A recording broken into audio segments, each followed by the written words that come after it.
La noche respira despacio en la ventana. Se apagan las prisas, se duerme la ciudad.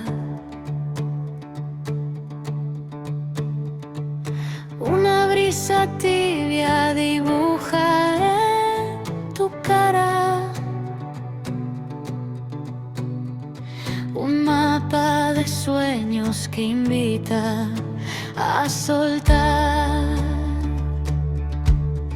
Déjate llevar como el mar al anochecer, donde todo el ruido se vuelve a perder y el alma aprende a flotar.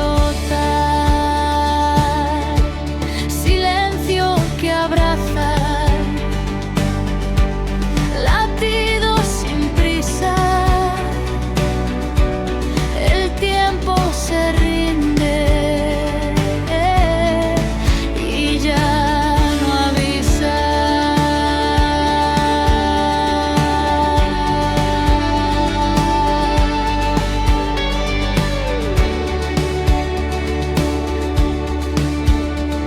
Las luces se vuelven estrellas lejanas. Susurran historias de paz interior. Cada pensamiento su boya liviano, como hojas bailando sin peso ni voz. Cierra los ojos ya, deja el mundo girar, que en este instante no hay nada que alcanzar, solo respirar. Un hilo de calma te envuelve entero, como un secreto dulce y sincero.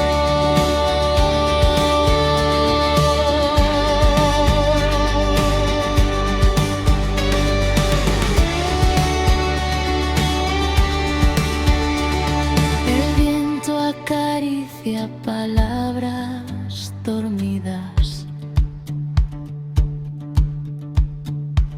Se lleva las sombras, las deja marchar. Y en ese espacio de luz escondida, tu esencia comienza espacio a brillar. Fluye sin